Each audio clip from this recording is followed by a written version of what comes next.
Dan untuk mengetahui situasi terkini di Pengadilan Negeri Jakarta Selatan, kami sudah terhubung dengan Salam Pulungan dan juru kamera Dede Rudi. Selamat siang Salam, apa hasil dari sidang pra-peradilan Roy Suryo pada hari ini?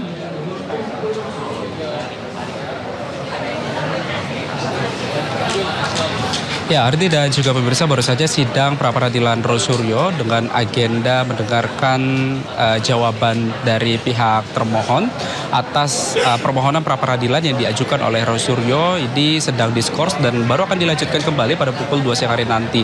Di mana tadi dalam persidangan memang ada sejumlah poin penting yang kami simak secara seksama. Memang tadi salah satu poin yang disampaikan oleh pihak termohon terkait dengan pihak termohon ini mempertahankan argumentasinya terkait dengan bahwa seluruh tindakan hukum yang dilakukan oleh Polda Metro Jaya, baik itu dari penggeledahan, penangkapan hingga penahanan, ini sudah sesuai dengan peraturan hukum ataupun juga sudah sesuai dengan peraturan perundang-undangan yang berlaku. Sementara itu dari pihak Roy Suryo tetap bersikukuh bahwa tindakan yang dilakukan oleh pihak Polda Metro Jaya ini secara sewenang-wenang dan juga melanggar hukum. Karena memang seperti kita ketahui secara bersama bahwa putusan dari pra-peradilan pertama pada beberapa waktu yang lalu ini juga menegaskan bahwa majelis hakim ataupun juga hakim tunggal ini sudah menguji keabsahan seluruh tindakan paksa yang dilakukan oleh penyidik terhadap dirinya. Ini dinyatakan tindakan yang sewenang-wenang dan juga tindakan yang melanggar hukum. Tapi tadi pada inti pokok yang disampaikan oleh pihak termohon justru menyampaikan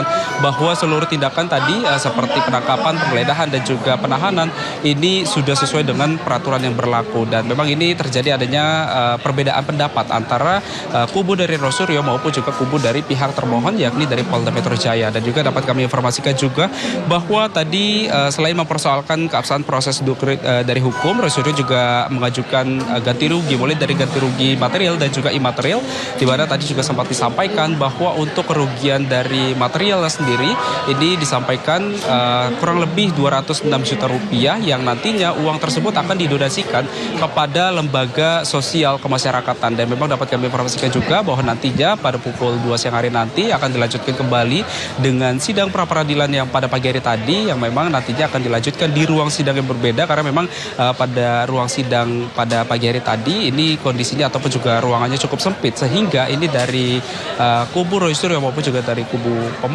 termohon begitu ingin meminta adanya pergantian ruangan sehingga nantinya ini bisa mengeksplor lebih jauh terkait dengan jawaban dari pihak termohon nantinya. Kita akan tunggu secara seksama bagaimana nantinya untuk lanjutan dari sidang pra-peradilan Roy Suryo pada pukul 2 siang hari nanti. Ardi.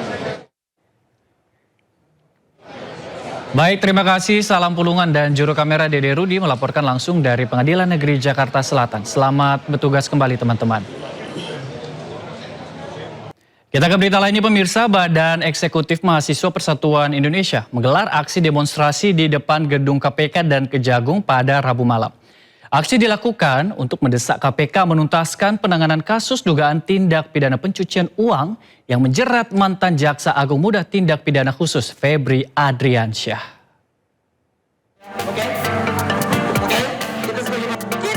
Puluhan mahasiswa yang tergabung dalam Badan Eksekutif Mahasiswa Persatuan Indonesia mendatangi gedung KPK pada Rabu malam.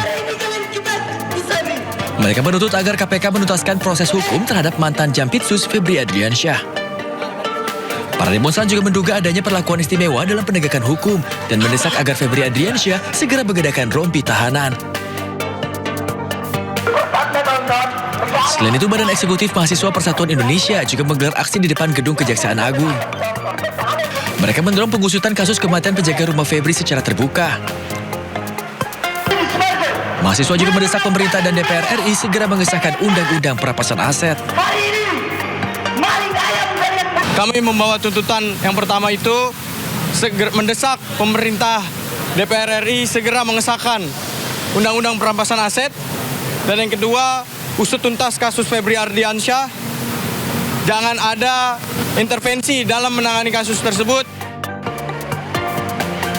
Para mahasiswa menuntut agar penanganan kasus dugaan korupsi dan tindak pidana pencucian uang yang menjerat mantan Jampitsus Febri Adriansyah dilakukan secara transparan dan tanpa intervensi.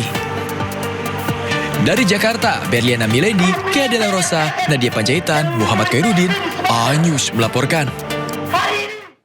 Dan untuk mengetahui informasi terkini terkait OTT Bupati Pemalang, ada rekan Ismalia Meidasari dan juru kamera Laksana yang kini berada di gedung KPK Jakarta. Ya, selamat siang Ismalia, silakan dengan laporannya. Ya Ardi, untuk dugaan kasus pemerasan di Pemkab Pemalang, tadi pagi dari gedung KPK ini sudah keluar 4 orang tersangka karena memang KPK sudah menetapkan 4 orang tersangka. Ini terdiri dari bupati dan juga pihak swasta. Tadi keempat tersangka ini keluar menggunakan pastinya dengan rompi orange dan keluar dari gedung merah putih KPK ini sekitar pukul 8.30. Namun sebelumnya ada juga 21 orang yang memang sudah diperiksa terkait operasi tangkap tangan yang dilakukan pada Rabu kemarin. Ini dari 21 tersebut ada 3 daerah yang memang dilakukan penangkapan, yakni di Jakarta, Pemalang, dan juga Poco. Selain itu juga istri dari Bupati Pemalang ini juga turut diperiksa, namun juga sudah keluar gedung KPK pukul 6 pagi tadi. Dan Ardi, selain memeriksa 21 orang, ini kemarin KPK juga menyita sejumlah uang tunai sejumlah 2 miliar. Namun tadi ketika kami menanyakan apakah ada alat bukti tambahan, dari juru bicara KPK Budi Prasetyo menyampaikan bahwa ada juga dokumen dan juga alat elektronik yang turut juga diamankan, nantinya akan diekstrasi lalu akan dilakukan pemeriksaan karena memang kasus ini sudah masuk ke dalam tahap penyidikan. Dan untuk selengkapnya nanti kami akan mendengarkan sama-sama mendengarkan konferensi pers yang akan dilakukan KPK pada siang nanti. Nantinya akan kami kabarkan kembali kepada Ardi dan juga pemirsa. Iya, Ismalia, tadi sebelumnya dikatakan bahwa ada dari pihak KPK yang terjerat kasus ini. Apakah sudah ada konfirmasi langsung dari pihak KPK? Ya, dari pihak KPK sendiri ini tadi kami menanyakan dan membenarkan, namun pihak tersebut adalah pihak yang sebelumnya memang diperbantukan seperti itu. Namun untuk lebih jelasnya dari pihak KPK nanti akan menyampaikan di konferensi pers nanti siang yang akan dilaksanakan di Gedung Merah Putih KPK. Ardi.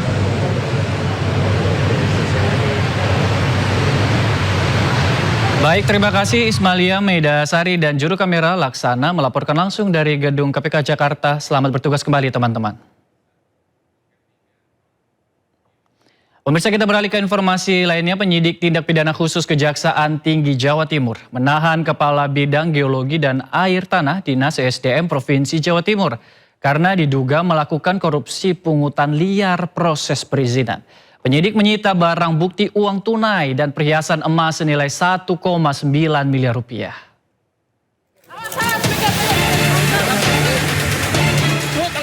ED Kepala Bidang Geologi dan Air Tanah Dinas Energi dan Sumber Daya Mineral Provinsi Jawa Timur langsung dijebloskan ke tahanan Kejaksaan Jawa Timur pada Selasa malam. Usai ditetapkan sebagai tersangka dugaan korupsi pungutan liar proses perizinan. ED merupakan tersangka keempat, selain mantan Kepala ESDM dan 2 pejabat lainnya yang telah ditetapkan sebagai tersangka beberapa waktu lalu. Aspidsus Kejati Jatim mengungkapkan bahwa peran ED menyalahgunakan wewenang dengan meminta sejumlah uang kepada pemohon izin di luar ketentuan terkait pemanfaatan air dan tanah dengan nilai total mencapai miliaran rupiah. Tersangka ED memerintahkan tersangka H selaku ketua tim kerja pengusahaan air tanah meminta sejumlah uang yang tidak sesuai dengan ketentuan atau pungutan liar pada 217 pemohon izin. Dari tangan tersangka ED, penyidik menyita barang bukti uang tunai dan perhiasan emas senilai 1,9 miliar rupiah. ED ditahan di Rutan Kelas 1 Surabaya Cabang Kejati Jatim selama 20 hari ke depan guna proses penyidikan. Dari Surabaya, Jawa Timur, Hari Tambayong, iNews melaporkan.